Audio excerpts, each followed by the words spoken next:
Willkommen, mein Name ist Abraham Okkult. Adolf Hitler und zahlreiche weitere Diktatoren sind in der Geschichte als Massenmörder eingegangen. Doch wer sind die schlimmsten Serienmörder in der Geschichte? Diese 12 Mörder sind auf jeden Fall Kandidaten für den Titel des schlimmsten Serienmörders aller Zeiten. Gerade bei den Kindern fragte man sich, wie sie in ihren jungen Jahren bereits zu Mördern werden könnten.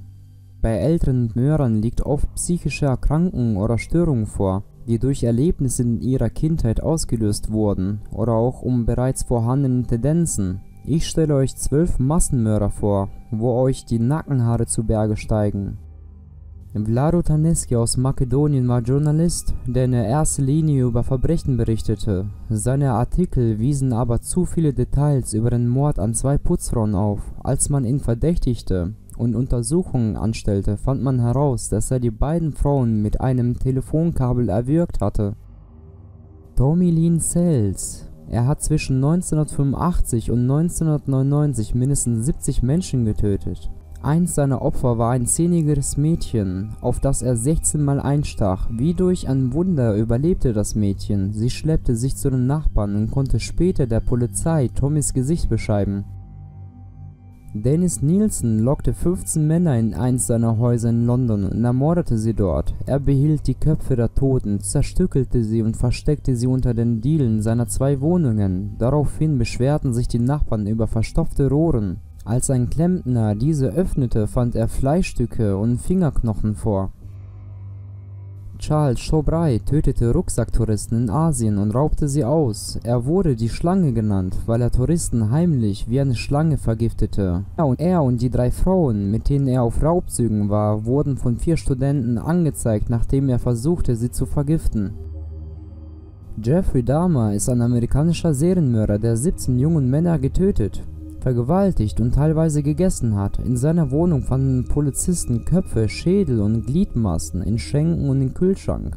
Er bekam lebenslänglich. 2 Jahre später wurde er von Mitgefangenen umgebracht.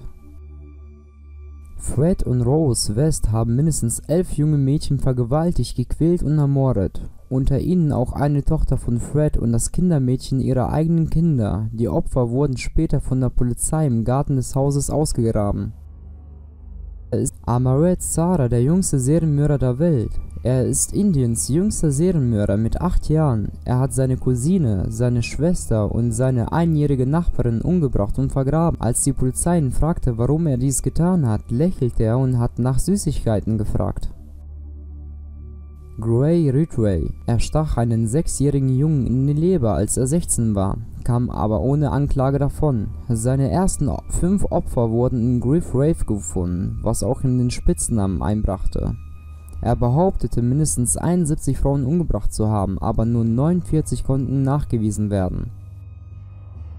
Louis Gravitos Opfer waren Kinder zwischen 8 und 16 Jahren, die auf der Straße lebten oder aus armen Verhältnissen stammen. Er gewann ihren Vertrauen, indem er ihnen Geschenke oder kleine Geldbeträge anbot. Auf Spaziergängen wartete er, bis sie müde waren, dann vergewaltigte er sie und schnitt ihnen die Kehle durch. Ihre Körper wurden zerschnitten und wiesen Zeichen von Folter auf. Er wurde festgenommen und gestand den Mord an 140 Kindern.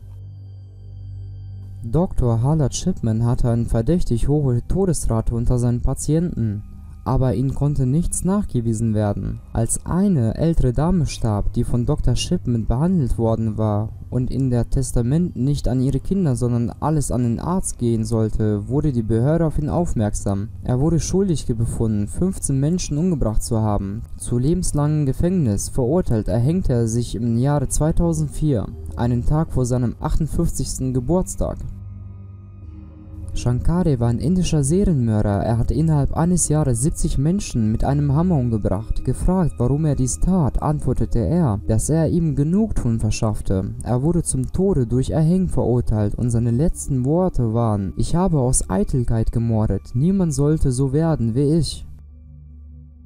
Pedro beging seinen ersten Mord im Alter von 14 Jahren. Im Erwachsenenalter rächte er sich an einen Drogendealer, die er für den Tod seiner Freundin verantwortlich machte. Als er dafür ins Gefängnis kam, ermordete er dort seinen eigenen Vater, der ebenfalls für Mord einsaß. 47 weitere Mitgefangene fielen ihm zusätzlich zum Opfer. Danke fürs Zuschauen, das war's, euer Abraham Okkult. Ach so, die Verlosung. Und der Sieger ist Perix. Mein Glückwunsch an dich und alle anderen. Ihr werdet auch noch siegen.